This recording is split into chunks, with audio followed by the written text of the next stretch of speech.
Today on Racing Legends podcast, I have my buddy Skyler Spanabel, a jockey and also a registered nurse now, who's based in the at Gulfstream Park. She's a daughter of two trainers, Kelly Spanabel, who was also a jockey, and George Iocavacci, I believe. Is that close? Yeah, close enough. Yeah, who put her on her first winner in Hazel Park in Detroit a few years ago. Skylar's won more than three-quarters of $1 million in purses, 750,000 and 1,000 in purses. Had a really hot bug. Anyway, Skylar, thanks for doing this. Good to see you again. Yeah, it's great to see you again. Thanks for having me back on. Okay, I thought I lost you for a second. Good. Well, let's catch up. The last time we talked, you were, I think you were in nursing school, and I know since then you've graduated. So what are you doing now? Are you working as a nurse as well as riding? I know you were going to nursing school because you wanted to have a career in the background in case you didn't enjoy being a rider anymore. I didn't get it just because not because I didn't enjoy riding anymore, just because you never know where this sport's gonna go. So it's better to have something in my pocket. Yeah. But yeah, I am working as a nurse 3 days a week and riding on the other days of the week. Okay. And do you enjoy the work as a nurse? Oh, of course. I love it. Uh, It's amazing. It's empowering to be able to make a difference in people's lives. yeah. So do you enjoy still doing both? I mean, so do you love being kind of between both worlds because you get that kind of the physical world? And I know you love horses as a person who grew up on horses and riding horses. Or do you think at some point you may want to go all in on one or the other? I love doing both. Having both is just a great dynamic in my life. It gives me a break from both. Not that I need a break from either one, but to live two lives and just be able to do two amazing things, I don't know, it's just incredible. I couldn't be more blessed to be able to do both. And I think I'll always do both. I'll always have some kind of connection to horse racing and nursing. I really can't pick one or the other. Yeah. Well, Skylar, do you have one of those nurses schedules where you work 3 days, like 12 hours a day, or nursing schedules are very unique. What is your schedule? Yes, I do work 3 days a week, 12-hour shifts. I try to get them consecutive, so it'll be like Monday, Tuesday, Wednesday, or Tuesday, Wednesday, Thursday, or whatever in a row. So that way I can have the rest of the week to focus on the horses. Okay. What happens if you miss like a worker that they want you to work a horse out on Monday, Tuesday, Wednesday, and you're working it? Do you try to convince them to move it around, or it's just accepted that you're going to miss a couple of workouts every once in a while? Typically, horses breeze on the weekends, so I've Oh, been lucky and fortunate enough that I have the weekends to do that. And right now, I'm kind of just selective on the trainers that I'm working with, and they're kind of working with me. I'm very grateful. They're working with me on my schedule and everything. So it's actually been playing out in my favor, you know? Like I said, everybody mostly works on the weekends, and I'm there on the weekends. So it hasn't been an issue. well, I didn't know you were getting so many hours. That's almost full time. Are there things about your nursing work that surprise you that's been even better than you thought they were going to be when you were training for it? Just like the patients. I mean, I saw a lot of patients when I was in school and we got to interact with them, but they treated me different because I was a nursing student, like not in a bad way. It wasn't the same because I wasn't a nurse.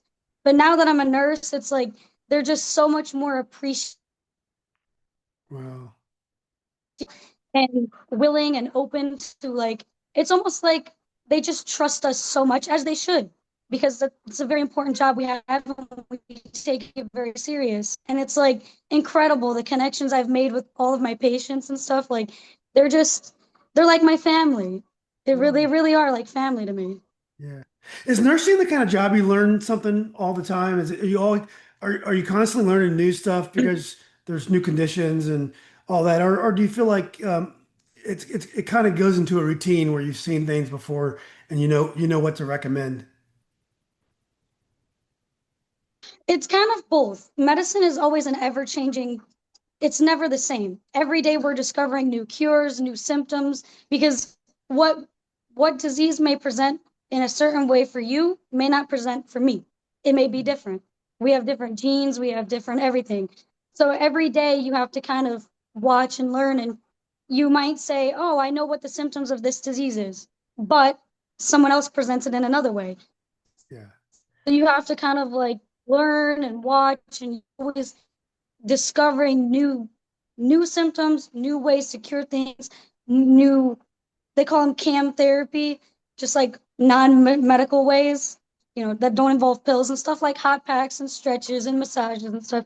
So every day you're just kind of learning new things, and it's incredible because it's so invigorating and enlightening to every day be discovering new tricks, new habits to cure things, new ways to ease somebody's symptoms, new ways to settle their mind and just be able to learn. It's so stimulating. It's kind of like the horses. Every day with the horses, you learn something new because no horse is the same and no horse reacts to everything the same as another one. So working with horses makes you a better nurse. Honestly, I do think it does. I do. I've lived by that because with horses, it's so different. You have to listen to them spiritually and feeling because they can't speak. And some of these patients, they can't speak either. So you have to feel and look at them and just kind of telepathically in a way feel what they want to tell you because some of them cannot speak and some of them they're just in too much pain to tell you. So you have to be able to feel what they're trying to say to you without being able to speak. So it's kind of like the horses. The horses are never going to be able to tell you, "Hey, I don't feel like this today." You have to read them and feel them for it. Yeah. Hey, do you have a specialty? I'm sure you probably do in nursing that you're doing. No, I'm actually just general medical surgical. So I just get everything and anything. Oh, And it's cool. actually incredible. It's funny because in nursing school, I was always saying, "Oh, I'll never be a med surg nurse. I want to be a specialty nurse, maybe labor and delivery." But I took my first job in med surg because I needed the experience. And they offered me a good job and I took it. And I love it. It's incredible. I see so many different things, and I never know what kind of patient I'm going to have. And honestly, I think that's amazing. I think it's more enlightening and more exciting to not know what I'm going to get. Yeah. Do you think if you ever become a trainer like your parents, that being a nurse will help you become a better trainer? It could. Time management. I mean, I've always had great time management skills. In nursing, you really have to have good time management skills. You're juggling six patients at a time. Everybody needs something, everybody wants something. So you have to prioritize who's getting what, who's going to go first, who needs their medicine first, who, whatever. So I think both of them intertwine together perfectly. And I don't know. It's amazing. And I feel so blessed to be able to do both jobs because I do think they intertwine pretty well. Yeah, you may have some treatments for the horses that people haven't thought of because you use them with your human patients. I did notice on your Facebook page that you did some TV work. I think maybe you were a guest handicapper one day on the. I thought you and another jockey were all dressed up and you were on TV. Maybe I mistook that. Well, would you ever want a job like in TV with the horses? I mean, you have a great personality, attractive woman. Would you ever want to be on TV and talk about horses? Yeah, I've thought about that. That's something I would consider. I like to watch the races. I like to talk about horses all the time. I'm always talking about horses. It's definitely something I would be interested in, and I love interviewing and I love the whole TV aspect of it. And I think that there's so much importance in that, and just so much. It helps to get people involved and everything, and just watching people like Andy and all them, Andy being Cohen and all that. It's just they do such a good job. It makes it so interesting that it would be something I would consider one day. Yeah, it's interesting because some of them weren't really horse people, and they've done really well. And a lot of them are former jockeys and kids of trainers and Hmm. stuff. But you were raised right there with the horse, so you probably have a great, and you've won a lot of races. You probably have a great perspective. What about what's going on with the track with the HISA rules? I haven't kept track as closely as I had in the past. Are all the rules, in terms of whether you can use ice with horses, the whip rule, are the rules making sense, or do people understand what's going on, or is it still a lot of confusion in the backstretch? I think it all depends on the day, you know.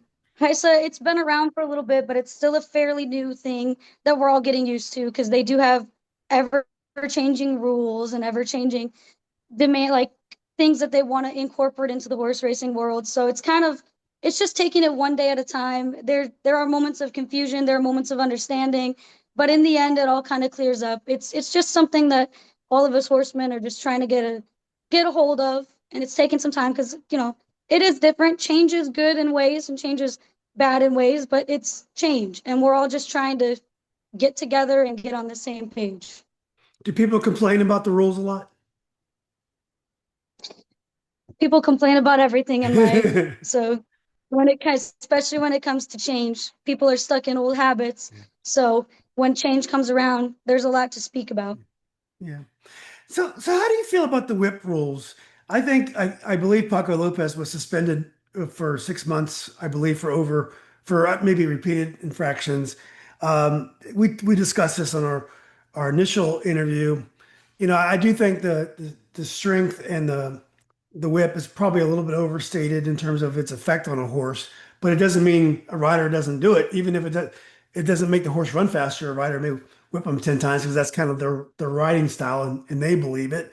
How do you feel about it? Do you think we should monitor the number of whips a jockey has? Do you think it makes any difference? And is it working the way the rules are now? It's hard to say. It all plays on the horse. Some horses do respond more to a whip and they do give you more. They need that extra motivation. Mhm. And others, you can ride them without ever hitting them. And some of them, they don't want you to hit them. Uh, Personally, I mean, the rules are rules, and I'm always one to follow the rules. So, but I think like in the heat of a moment when you're trying to win a race, it's hard to keep track of keeping the horse where they're going, keep them in their path, give the owner and the trainer the best chance they can to make the most money, but also in the back of your mind trying to keep track of only hitting 6 times. It can be a little bit it can be a little bit of sometimes it comes out of your mind and you just it gets away from you.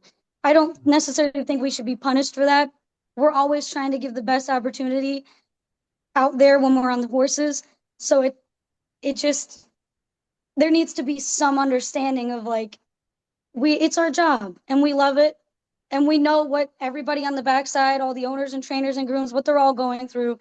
And it all boils down to we just want to give the best opportunity we can.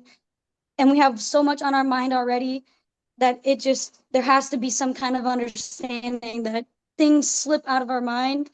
And muscle memory is a huge thing as well. And the whip rule, while it's been around for a while and stuff, like you get excited and you get going and you get your adrenaline and everything. And I think that there has to be some kind of understanding to that. Yeah. Well, does it favor some jockeys more than others? Like for example, when Hector Barrios rides, he was in Florida for a while, and now he's out in California. He shows the whip a lot, and he really waits the last few jumps to hit him. He doesn't really hit that much. That's always kind of been his style. He'll tease and tease and tease, and he'll show, and then he'll really wait, and he'll hit late. Which I tend to think he's a great rider. But as you were saying, you were just saying, every horse is a little bit different. Maybe some horses you need to beat up is not the right word, but you need to encourage a little bit with the whip. So do you think the whip rules could favor a certain style of rider that maybe like Barrios doesn't necessarily whip as much? I mean, it can, yeah, because I mean, I think it's very even for everybody. I think in the end, whether this guy always hits like 4 times and this guy always hits 6 times and that guy always hits 8 times, it, I don't know if it would really, I would say the word favor. I think it's more, I guess I would say it's more easy on a rider like him who doesn't hit as much because he probably doesn't go over the whip rule because he doesn't normally hit that much.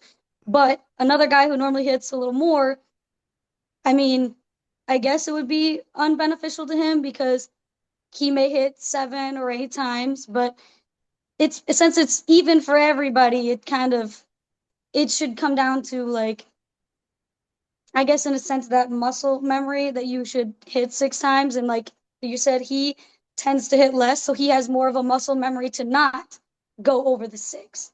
Mhm. So in a way, I guess you would say it favors him because he won't get fines or anything like that. But as far as the racing, if he never hits over 4 or 5 times anyway, then it's the same for him, you know. And then us hitting 6 times, and we don't always hit 6 times. Sometimes you ride these horses and you may only hit them twice. Yeah. So, you know, it all comes down to, again, the horse and the way it runs, the way it responds, what kind of encouragement it needs. You know, Yeah. Well, what about some of the immigration enforcement and obviously I don't want you to say anything politically you're uncomfortable with, but um, as you know, a lot of folks who work at the racetrack, even in Maryland and I'm sure in South Florida, with a huge Latino population, it's probably even more a factor. But and a lot of the people at the backstretch, lots of great horse people are from other parts of the world, and we don't ask a whole lot of questions at the racetrack. We love our friends, and if you work hard and you help us win, no one really cares too much. Has this added a little tension to the racetrack? I haven't. I don't go out as much as never really go out. I just watch on the computer if I'm watching. But has it added some tension to the racetrack, to the backstretch? I think there are people that are concerned, workers that are kind of like weary and a little bit more cautious of what they do and where they go and such. But I mean, I can't really speak firsthand because it's not something that I can personally affected by, Mhm. but I can tell that workers and such they're kind of a little bit more cautious and such. And so I guess it has added some tension, and with, previous news of racetracks being raided and stuff like that, it definitely creates a different feeling. But on the day-to-day basis, I mean, they love their job, they show up, they do amazing work. We're always so grateful for them, the grooms and hot walkers and stuff. Very fortunate to have them here. And I think a lot of the trainers are very much in their corner. They're going to stand up for their workers and defend them and such, as they should. Yeah, that's awesome. Very, very, very unfortunate. Well, let's talk a little bit about moving from bug to journeyman. Now, you were a very hot bugs, Delaware. You were one meet. I think, yeah, I think you were the leading bug rider at Delaware for a meet. Is that, yeah? Yeah. And then the way it works, you become a journeyman, and you no longer have to worry about weight quite as much because you can add 5 or 7 pounds to what you're carrying. But obviously, it's really tough to make that transition because all of a sudden, people that were your best friends, they don't give you as many opportunities, and then you start riding less. Um, so how do you keep sharp when you're a bug? You're riding 2 or 3 live mounts a day maybe, and then others that maybe not as live, but you're on the horse. But then now you may have a couple of live mounts a week, and others. And I know you're working in the morning, but how do you keep sharp when you might not have as many opportunities as you have as a bug? You just got to stay positive. I think in the end of it, you have to know your worth. You have to know what you bring to the table, your ability, your specialty that you're good at. You may be a great front runner, like on the lead. You may be a good closer. You may be really good with nervous horses or anxious fillies or colts or whatever. And in the end, it comes to your confidence. Trainers are going to feed off your confidence. If you go into the barn and you present them with, you know what you're doing and you know where you stand and what you're worth, people feed off of that. Mm, They know when somebody knows what they're worth and the confidence that they have in themselves, what they can bring to you and the benefits they can give you. And I think that's the most important thing. Don't look as losing the bug as a negative. It's not. You did your time with an advantage. Now you're getting the opportunity to prove yourself at the same level as everybody else. You don't get that advantage anymore. So now you get this opportunity to show them, hey, I wasn't just good because I had 7 or 5 pounds. I'm good because I have good hands, I have a good clock, I have ability, I have skills, I know what I'm doing, I know what this. And I think that that's where I don't want to say bugs lose their confidence, but I think they need to come out of the bug field with like the most confidence, especially because a lot of them come off of really good bugs. So there's no reason to lose any confidence, like, oh no, I'm going to lose mounts. No, you're still the same rider that got along with that horse 2 months ago. You're still going to ride it the same today as you did the other day. You know, you just have to keep that going, keep that confidence going, that ability. Your hands aren't going to change just because you lost an advantage of 7 pounds. If you have good soft hands, you're still going to have those hands. You know, there's not really much of a difference in your ability, in your skills, and how you present things. So just sticking to that is really important. Yeah. Now I have noticed that some jockeys they move after they lose their bug, and they might try to hang on for a few months or so. But if it doesn't go well, they move.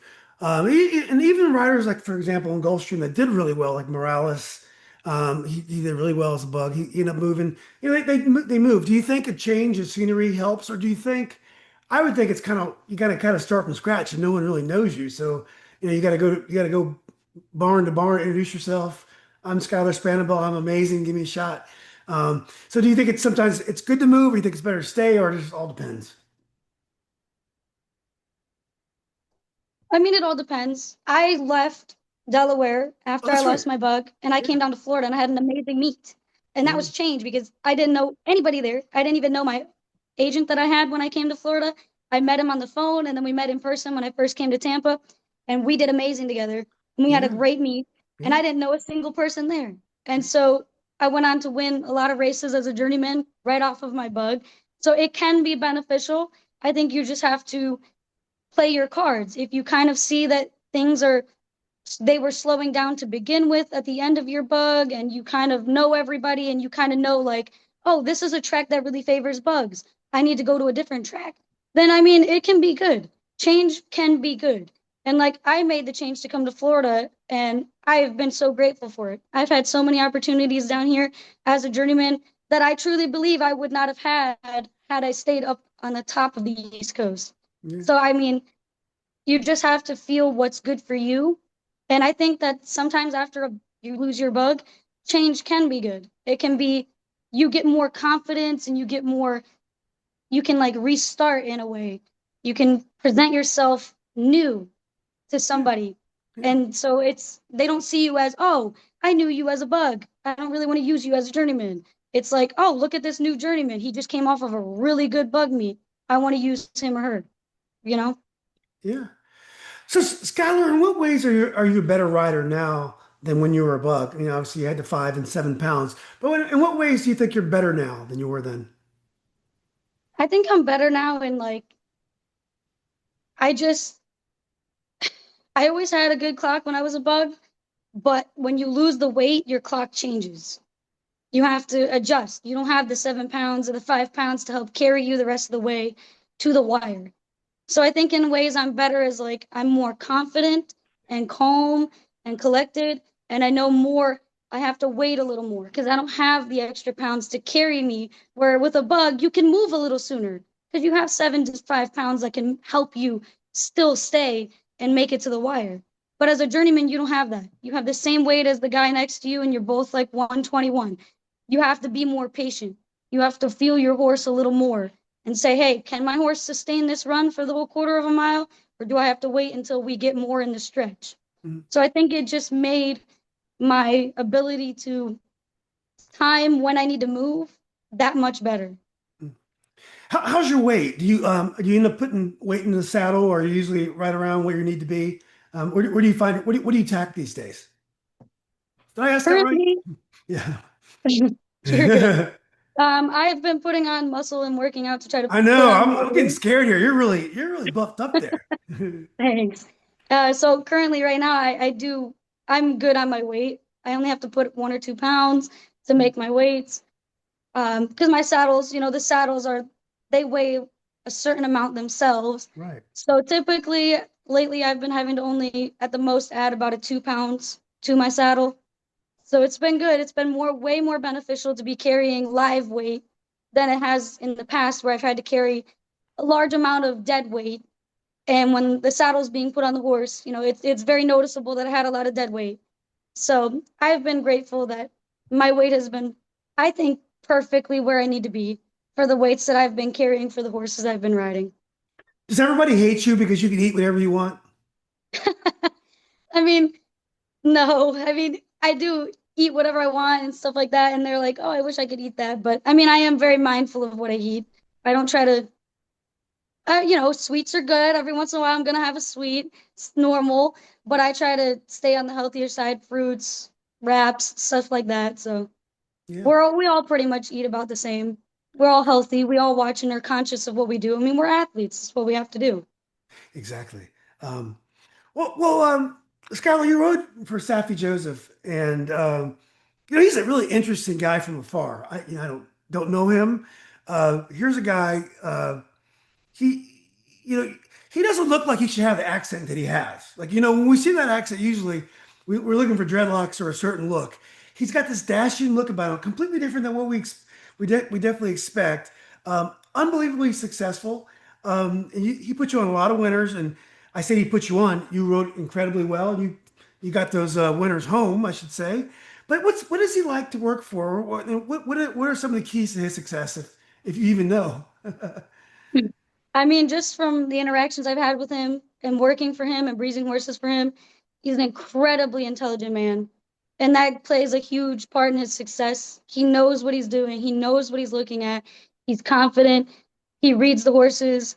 He's on top of everything, and he's very, very much loves it. And I think that's always a huge part of it as well. He's just very passionate and always looking to get better and always looking to just do the best that he can do. And I think that's a huge contribution to his success because it's a hard sport to deal with. It's a lot of pressure, especially when you're managing as many horses as he does. But he's very on top of everything, Mm, and that's amazing to see because it's a lot to handle. yeah. When you have as many horses as he has, and as many employees as he has, does he still take time to give detailed instructions, or does he allow you to ride your race, or how does he handle that? Oh, every trainer gives detailed instructions when they need to. I mean, they know their horses the best. He spends every day with them. So he's obviously going to know, hey, this is what I think this horse needs to do to win the race. This is how would like to see this horse run. So, I mean, while he has all that going on, he's a very smart man in that he can focus on what's in front of him and still have everything in the back of his mind rolling as well. So he never skips out on taking the time to pay attention to what's right in front of him. Yeah. Is it ever tough when you're riding for a barn like that, and that you you have some reliable clients that are probably not as successful, not because they're not great trainers, but they just might not have as many horses, and you have this great opportunity, so you don't want to you end up spending a lot of time at that barn, and then if they give you a call, you really you really can't turn it down because they tend to be they could be Cadillacs. But then you have your old business, and you don't want to let them down because they might have been with you for years, even though they might only win themselves 10, 20 races a year. Did you come in conflict like that when you're riding for a barn like Saffie? Fortunately, I've had every race that he's gone in. I've been had no other calls in, Oh, good. and even if I did, I would honestly pick the Safi horse just because he's been so good to me. I know those horses; they have so much confidence in me. I have so much confidence in them that it just makes sense. And my little guys, I always, if I cannot ride with for them, if an opportunity comes where I do have to take a different horse over them, I always recommend the best jockey that I can think would fit the horse and ride it similarly to the way I would ride it. Because I'm not going to leave them stranded with nobody if that situation does arise. I do feel giving them an opportunity like, hey, I know this rider. I know they'll give them a good ride. I know they'll give them a good chance. If they'll ride the horse, I think you should use them. But as I've said, fortunately, I've not run into a situation where I've had to pick somebody or Safi at this moment. Yeah. Well, Skylar, do you see? It seems like it would be tough for a trainer to get started now that there's so many trainers with like 400 horses. Like when I was your age, a successful trainer would have 40 horses. That'd be a lot. But now a trainer would have 400 horses, different tracks. So it seems like if you're a young, talented trainer, it would be tough to get your start. Do you see a lot of talented conditioners out there that are coming up that have a chance, or is it hard like I described for these young trainers to get started? No, I think that there's a lot of new trainers that are coming into the sport, a lot that are coming out of being assistants for other trainers that are just they're coming out on their own and they're actually doing really well. Hmm. They have good owners, they know what they're doing, they've acquired a lot of knowledge from the trainers that they've been assistants for over the years. And I mean, they've been successful. I mean, look at Bo Chapman and Sebastian. I can't say his last name. Don't Hard to ask me say. to. Jeez. Yeah. And then Nick, the gentleman who just Yeah. was Mark Cassie's assistant for many years, going off on his own. They are all doing so well. And I think that it it's not hard because they know what they're doing. They're smart. They got that knowledge over the years. They built relationships with owners and other friends that would may want to be owners for them and stuff. So I think that I mean it's just like any new bug that's coming into town. It's the same. You know, it's you just have to jump in all for it, know what you're worth, know what you're doing, and I you can be successful. I mean, they're doing so well off on their own after coming out of assistant jobs that it's encouraging. It's actually amazing to see. Yeah. Um, Skylar, there's a lot of successful women trainers. Kathleen O'Connell, South Florida. Jane Sibeli. I don't know if she's training down there now, but there's been a lot of successful female trainers in South Florida, but also in the Mid Atlantic where I am. Are women trainers any more or less likely to ride a woman jockey? Have you found over the years, or there's no difference? I don't think there's any difference. I think that it's all the same. If you have ability, they're going to use you. If there's opportunity, if you're showing up at the barn, if you're breezing horses, you're getting along with their horses, then they're going to use you. You know, it's a business, and you have to do what's right for your business. So just if a female trainer just puts all their eggs on in the basket with one female rider, it's not a smart idea. It's the same for a male trainer. You can't put everything on just one rider, male or female. You know, you have to vary it out. You just have to see who gets along with what horse. And they've all given opportunities to female riders, whether they were a male trainer or a female trainer. It just comes down to your hands, your ability, who's hot at the moment, who's winning a lot of races, who's doing so good, who's coming around. You know, it all depends on their ability and how present they are. But they do give opportunities. I mean, women in this industry love to support other women. Hmm. It's an amazing thing. It's incredible to see all the time. But like I said, it is a business and they have to do what they have to do. So No, exactly. Um, well, Skylar, you started riding on synthetic in Arlington Park, which it's so sad that it's no longer around. It was such a monument to racing. But anyway, um, last time we talked, I guess Gulfstream had a synthetic course for a couple of years or so, and so now we're 2 more years in. How is the synthetic course at Gulfstream to ride? Is it the same as most of the other synthetic courses? And do you think it's working out well? I like the synthetic because, like as you said, I rode at Arlington. It is a different synthetic than Arlington, but I enjoy it. It's a great surface. It's consistent. They take very good care of it. Horses seem to get across it very well. Times are relatively consistent all across the board. And I think that it's great to have all the options that Gulfstream has. Turf, synthetic, dirt. You can fit a lot of horses in a lot of spots down here. And I think that's incredible. I think it's good. And I enjoy riding it personally. I know other riders enjoy riding it. So it's good to have, especially on days when we come off the turf. Now we can get something, it's not like the turf, but it's not dirt where, turf courses, they don't really handle the dirt well.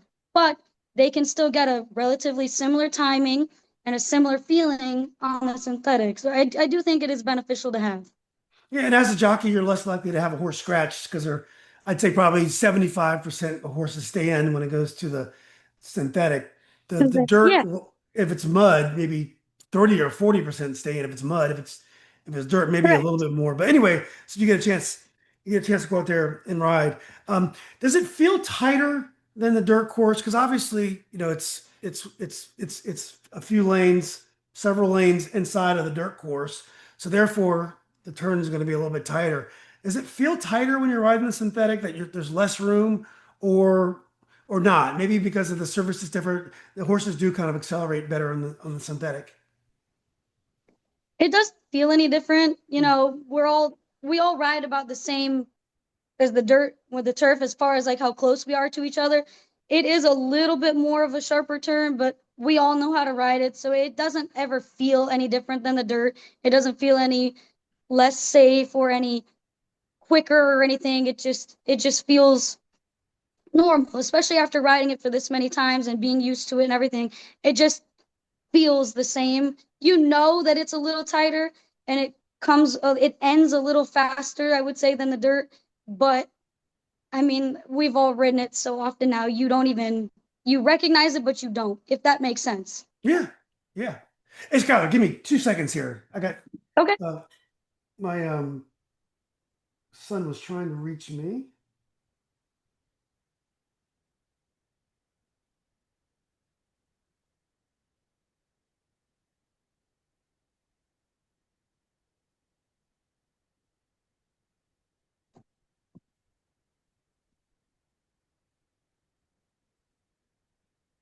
Cool. Awesome. All right. Yeah, we're talking about synthetic. Okay. Um, now they took one of the did they take one of the grass lanes away? The grass course has changed at Gulfstream, and it's really weird because it's almost like they're starting the races in the middle of the course, which gives you the whole stretch to get over to the far turn, which I think is interesting.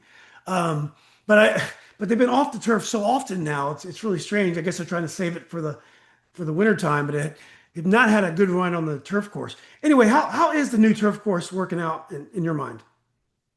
It's great. It's beautiful. They did a really good job laying it. It's very smooth. It feels very nice. I mean, this summer I haven't got a chance to ride on it, but I remember riding on it last summer and it being really good. They did a really good job with it. Okay, yeah. This time of year, we start to think about the so-called championship meet, when all the big guys come in town, and people move. Real wealthy people, they move to Florida and live there for the winter time. So it's the tourist season. Is that an exciting time at Gulfstream, or for you it just doesn't matter? It's just another day, just another day in the life.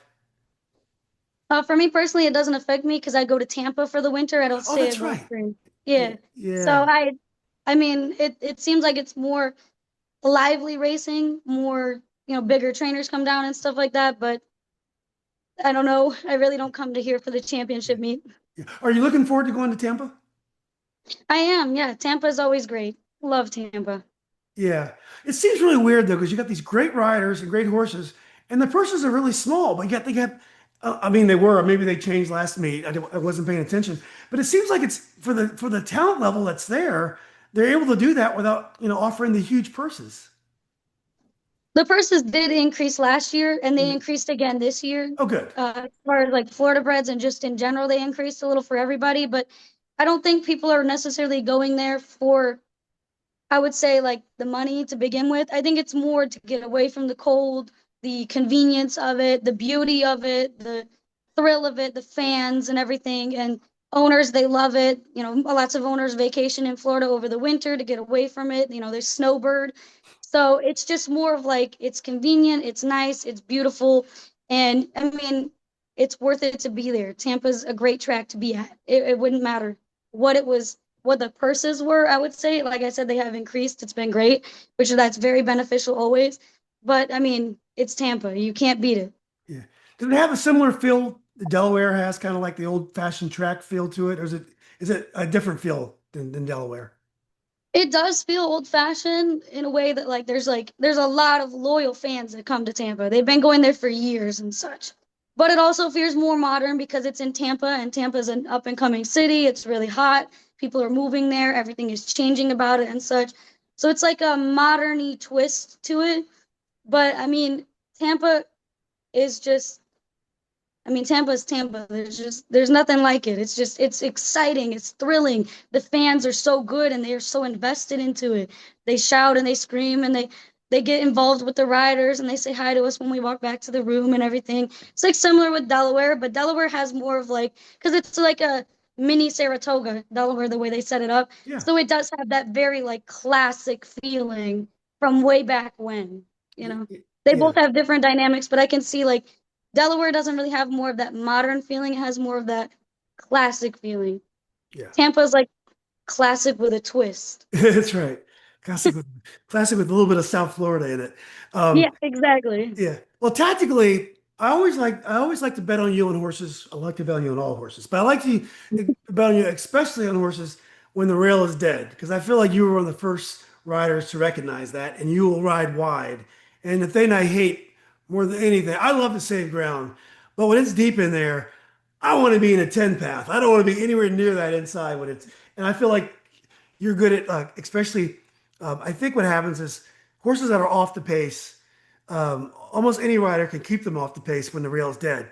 The key is like when the rail is dead and you have a speed horse, it's hard to have the discipline to keep them from because you clear easily and it's instinctive to go to the rail and then some owners and trainers might not understand it. Is why the hell do you have my horse in the five path when you're on the lead? So anyway, do you enjoy that challenge? Did I characterize the challenge correctly? And do you enjoy that part of Tampa where the rail, like Delaware, is often dead?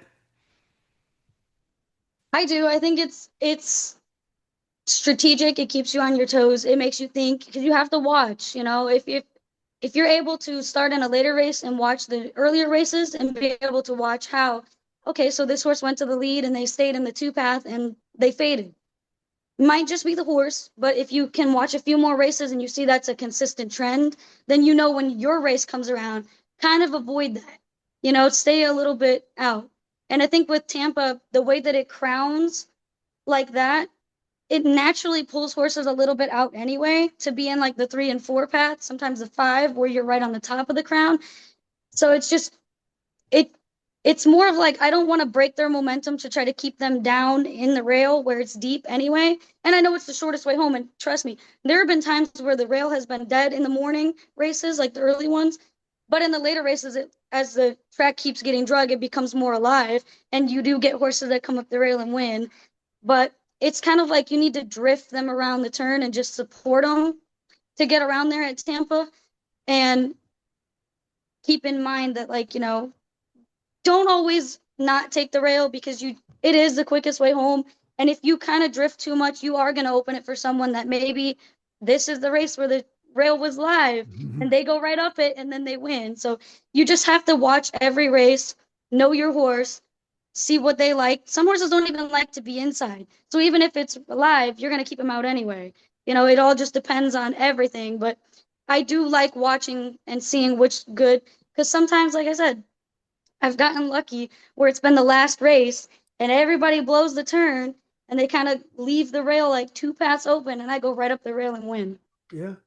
you know? Because Yeah. I've watched that it's been getting tighter and tighter throughout the day. Yeah. Oh, yeah. I have always noticed you're one of the ones that pays attention. And like I said, some riders, no matter what happens, they ride the exact same race. It does not, Exactly. their ride is never changed by the track condition. And it's No. fine to have a style. And a lot of Yeah. riders make a lot of money, but it could be a little frustrating. You mentioned the crown on the track. Is that similar to the crown at Philadelphia Park?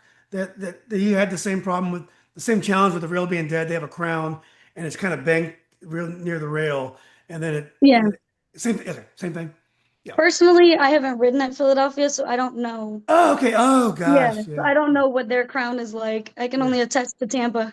Yeah. You're not missing much. Yep. But yeah, it's for betting. It's a very tough track. So it sounds like you're excited about the change of seasons and going to Tampa. Is that right? Yeah, of course. Okay. And is that going to affect your other job, your nursing job? You're going to still do the same 3 day shift? 'Cause I think Tampa runs on Tuesdays, right? Or is that going to change your Wednesday. Wednesdays? Oh, so it doesn't change your nursing at all.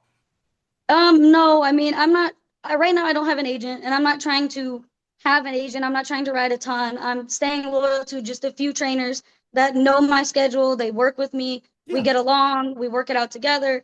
and I'm just kind of staying consistent and loyal with them. So if something does arise with my job, I know that they're going to understand Yeah. and such. So it shouldn't change anything anyway because I only have to work 3 days a week. It doesn't matter. I choose the days. So if I work Monday, Tuesday, Thursday, or whatever, I can always work around it. And if I have to miss a Wednesday, I'm not sweating it because, like I said, I'm not trying to go out there and be a leading rider or anything. I'm just kind of doing this at my pace, the way I want to, getting a feel for incorporating the nursing and riding together because it's something I love both of them. And I'm not ready to stop either one of them. I'm just here living life, experimenting, enjoying, seeing how it goes. So far, it's been very good for me, and I've been very blessed that everything has worked out.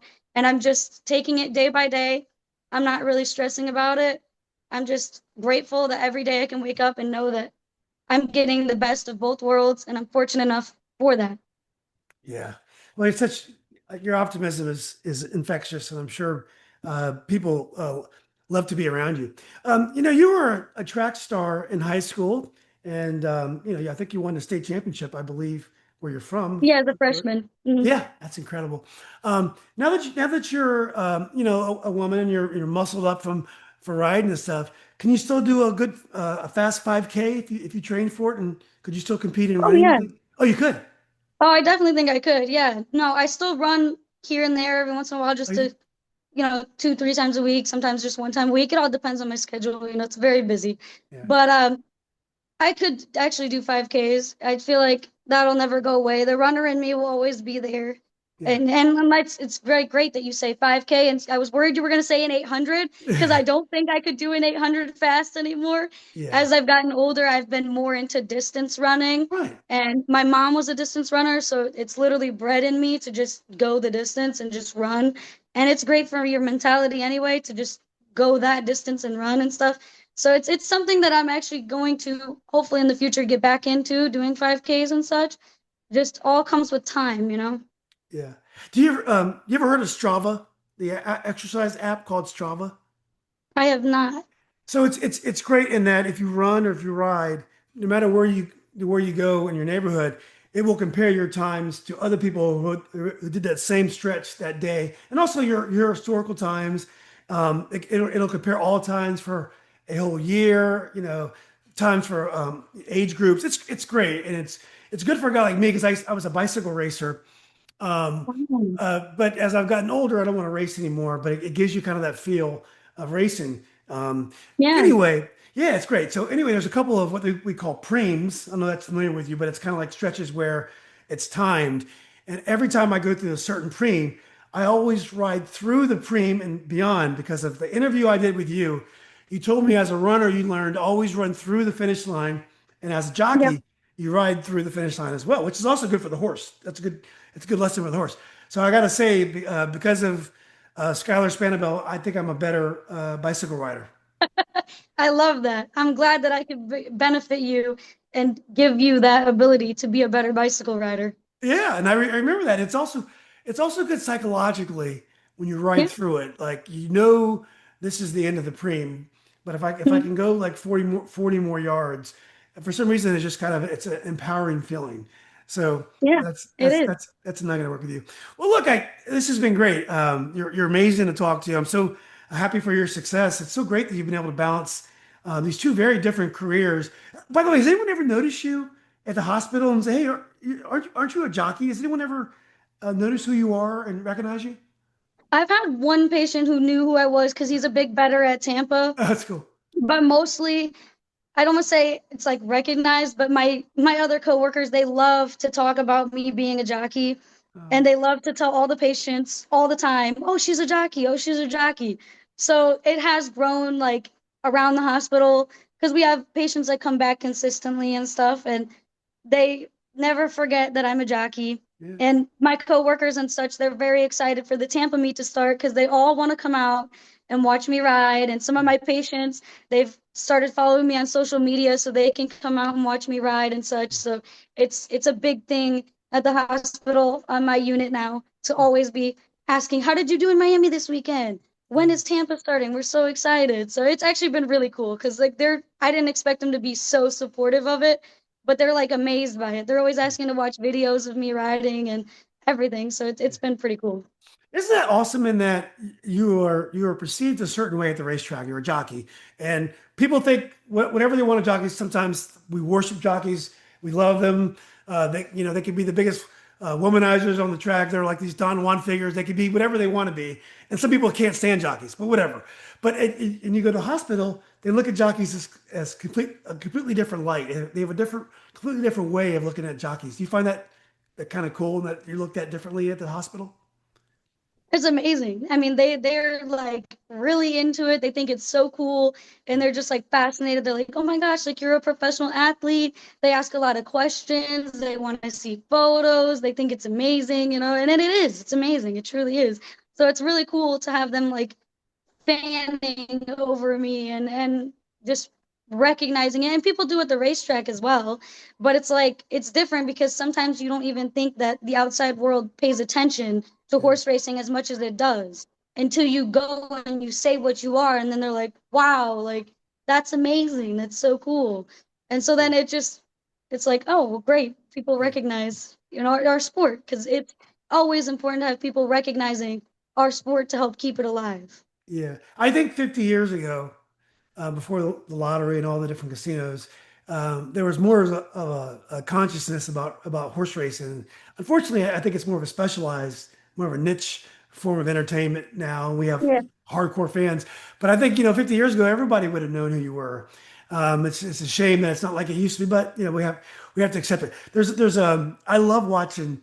I'm not able to travel as much as I used to because I'm busy and stuff, but I like watching these travel blogs and people go to like the random places. I don't know if you ever watch those on YouTube, but they're interesting. But there's a guy who goes to this Yeah. really sad uh, uh, um, apartment complex in Hong Kong. I believe it's Hong Kong. But anyway, these people live in basically almost, I don't want to say a coffin, but it's almost like they're lying down in these really tiny apartments, and they really they really just lie there. They really can't even move around. It's crazy. Anyway, they all have TV sets. So when the guy was going through this, they all had the racing on. Almost every single person had I guess the track is called Shintai or whatever. It's famous, and it was such a conscious. No matter how poor these The folks were, tin. they freaking love the racetrack. I mean, they all had the whole. And he made a comment. He says, "Yeah, walk around. Everyone has horse racing on here." And I mean, I don't know if anyone else picked that up, but I thought it was kind of interesting. So um, anyway, Oh, that's pretty cool. Yeah, I know that racing over there in Hong Kong is a huge thing. it's a huge thing. I mean, it's still the number one sport, and I'm 59 years old. When in the 70s, horse racing was still the number one spectator sport in the country. I think it even ahead of baseball. And it wasn't until I think in the 80s where it started to fall. So that I still remember those days when I used to go to my grandfather to Scioto Downs, Beulah Park, Mountaineer Park. It was called Waterloo back then. But anyway, and even the old Charlestown and all those things. It was, you have 5,000 6,000 people on a regular night. It was really cool. So, um, Yeah. yeah. Anyway, look, Skylar, I want you. Thanks again for your time. It's awesome to see you again. Definitely one of my favorite riders. I think you do a tremendous job out there. So hopefully your business continues to do great and you continue to enjoy both facets of your life. Thank you so much, and thank you for having me on. It's always great to talk to you. Your questions are always great to answer. Oh well, thanks. Thanks for saying that. Well, let's do it again. Let's keep in touch, and I'll check in on you occasionally and see how life's going for you. All right. Thank you so much again. I appreciate it. Okay, Skylar. Good talking to you. Have a good Sunday. You too. All right. Bye bye. Bye.